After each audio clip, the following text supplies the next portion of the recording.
So I usually do my homework. I find somebody who knows somebody or something. They could give me some information, like who is it? Like who is he? And Frenchie, they got me the tape. They got me the tape of his mother's house, where his mom's work at. You know what I'm saying? The other cribs, the studios, stuff like that. That's the Cali tape. Right. Okay. I had all of it. So this is the daughter of the ruler of Dubai, and apparently she uses controversial rule on social media. Child, trust 50 Cent to never let French Montana breathe easy. That man keeps a troll locked and loaded, ready to fire the second French's name pops up online. But this time, it's deeper than jokes. 50's latest jab cracked open a whole new conversation that French Montana ain't just dodging industry smoke. He might be running straight into something even darker. The gold-plated cage of Dubai royalty.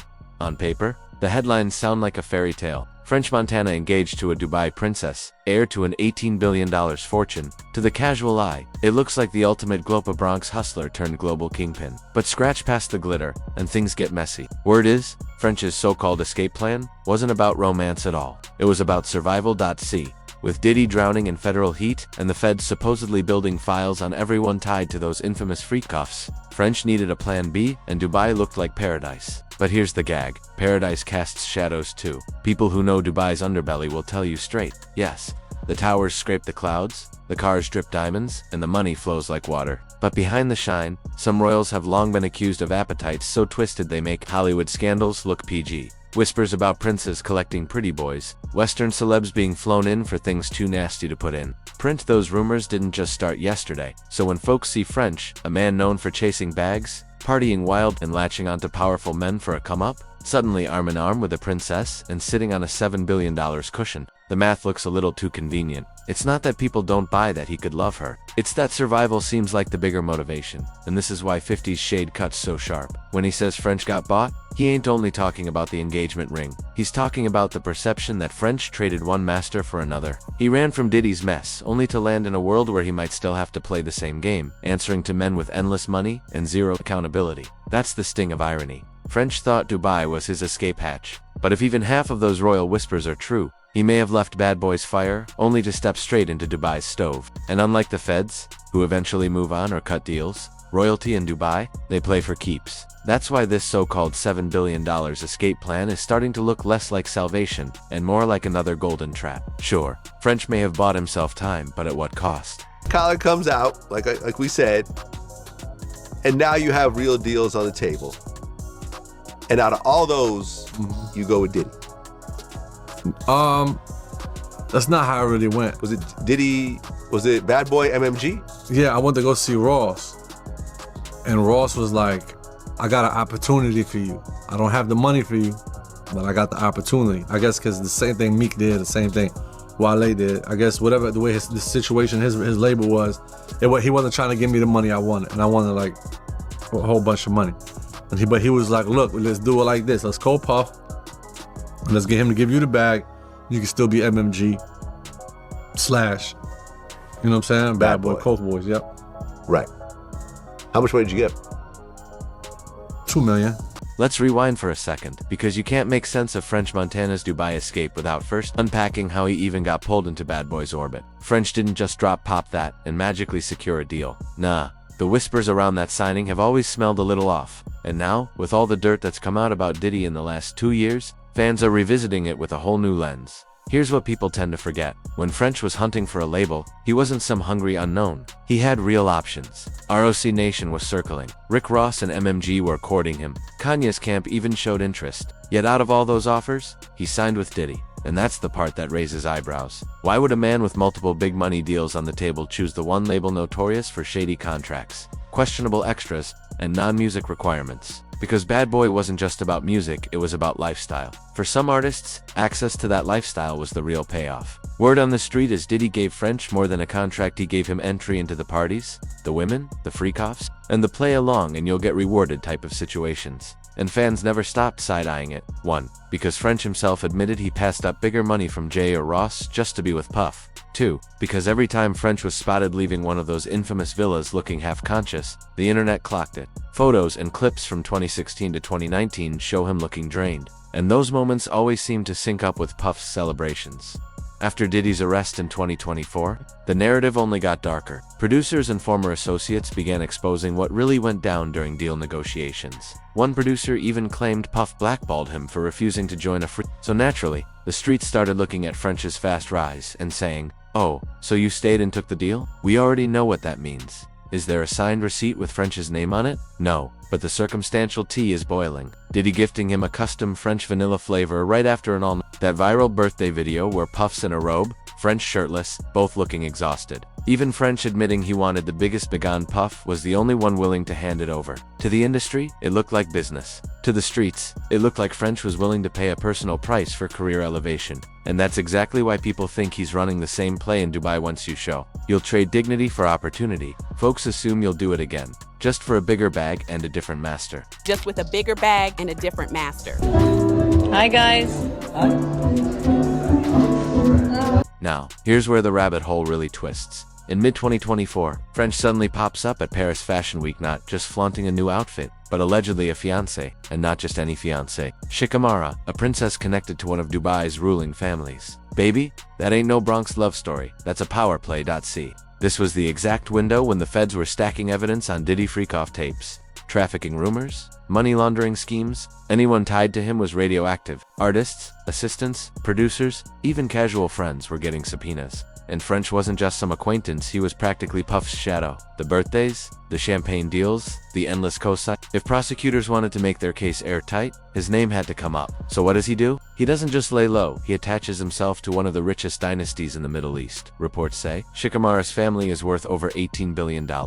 That's oil money. Generational money, the type of money that shrugs at billion-dollar fortunes. And marrying into that doesn't just get you luxury, it buys protection. A new passport, residency in a country that doesn't play about outsiders snooping around their elite. The streets say French ain't chasing love, he's chasing survival. The speed of the engagement, the timing with Puff's federal heat, and his sudden obsession with Dubai over New York or LA all point in the same direction. To fans, it looks like a fairy tale romance. To critics, it looks like an escape plan dressed in Cartier and wedding vows. And the optics don't lie. Every new photo with his princess, French looks refreshed, sharper, reborn. But the comments are ruthless. You traded Puff for princes, or the harsher. Hope the chic don't treat you like Puff did. Here's the catch: French thinks he leveled up by fleeing to Dubai. But people who know how royals flex power in the Middle East say you don't always escape the fire. Sometimes you just step into a bigger, hotter one. Can I tell you what I actually learned? Yeah. A friend of mine is an air hostess, and her friend was on a flight with her, and her friend was eating like a very specific diet. So apparently the thing is, it's actually a control thing. I don't know if I can speak about sheikhs. No, speak. So these guys actually pay these women to hold a strict diet for like 2 weeks so that they can know that they are in complete control of what that woman is putting into her body, and the girl needs shit on them. Wow. So it's the girls aren't even getting on, the girls are on these guys, because then the guys feel like it's sick, like it's a control thing. So then they know, like, oh, you listened to me for 2 weeks. Yeah, so that's probably their kink, that girls actually listen to it. No 2-minute noodle. Here's the part French probably don't want played back. Running from Uncle Sam straight into the UAE doesn't always mean freedom. It can mean you just swapped one contract for another. Dubai sells itself as Lambo's glass towers and tigers on yachts, but the whispers paint a much darker picture. Influencers fly in starry-eyed, chasing that tax-free dream, only to leave spilling tea about palace gatherings where outsiders weren't treated like guests, but props, men and women alike. Allegedly, for certain royals, outsiders aren't people, they're plaything. And when you step into that arena without billions of your own, you don't call the shots. They do. Now picture French Montana, standing next to Shikamaru's family and their $18 billion empire. He isn't rich, he's ornamental. He's got fame, but no political clout. Shikamaru's father is one of the most powerful autocrats alive. French, just a flashy import nice for the headlines, but powerless if the script flips. And people online are already calling it out. To them, it looks less like French escaped Diddy, and more like he upgraded to new handlers. Bigger palaces? Sure, but the same rules, just with private villas in Dubai instead of Miami. And don't forget, this family isn't immune to global scandal. Remember Shikamaru's viral Insta-divorce in 2024? She shocked the world with just 3 words. I divorce you, unheard of in royal circles. Bold, yes, but also proof of how turbulent palace life can be. Add in her relatives. Princess Latifah's attempted escape. Princess Shams's alleged abductional, traced back to the same father. French's brand new Suddenly, the fairy tale loses its shine. When power that heavy turns against you, no amount of money guarantees safety. That's why folks dubbed this his $7 billion escape plan, marry into wealth. Secure residency, and hide behind a royal shield. If the feds knocked out on paper, genius. Socially, déjà vu. For years, French got clowned as Diddy's boy Toitha, shirtless dinners, the birthday serenades, the Ciroc rewards. Now the gossip says he just swapped one sugar daddy for a dynasty of sugar sheiks. The irony stings. Hip-hop sold as French as the underdog hustler Moroccan grit, Bronx grind, Coke boy pride. But royalty don't play like record labels. You don't outshine them, you don't embarrass them, and you don't outlive your usefulness. If even a fraction of the whispers hold truth, French didn't break free of a velvet leash, he just stepped into a gilded cage. He left boiling water in the States, only to sit directly on the stove in Dubai. Table, and I'm sure there were some other ones also. I came to Steve Rifkin when I had Chopper Down. I walked in the office, it was him and Gabi. And Gabi was the manager. I was like, yo, Steve, give me $200,000. Let me go make music. You know what I'm saying? Just let me. Steve was like, nah, I'll give it to you. Never got it. Never got it. I dropped. Which is funny because Gabi's the president of SRC. Steve is like the CEO, but so I don't know what type of but Steve makes the final call. Yeah. So I asked for $200,000. You know what I'm saying? And it's like. Now here's the gag, the loudest voice tearing French down right now. 50 Cent. But think on it. What if Fif ain't just clowning? What if he's really sounding the alarm? 50 has always had that big brother energy, the type to roast you while still wanting you to win. He's been dragging French for years, calling him washed, calling him puffs left over. But maybe, just maybe, he sees the danger French is walking into. A trap that doesn't look like chains, but still smells like those velvet cages Dubai is infamous for.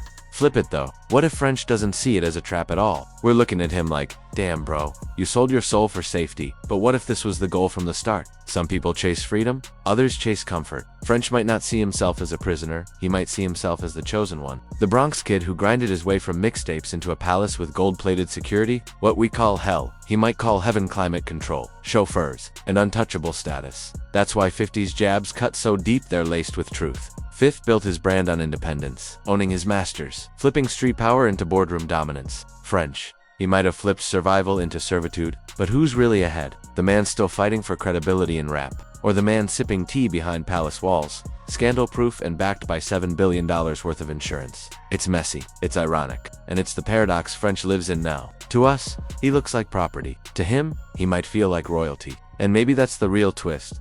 50 Cent might be clowning him, but French Montana could be grinning all along, thinking this was always the plan.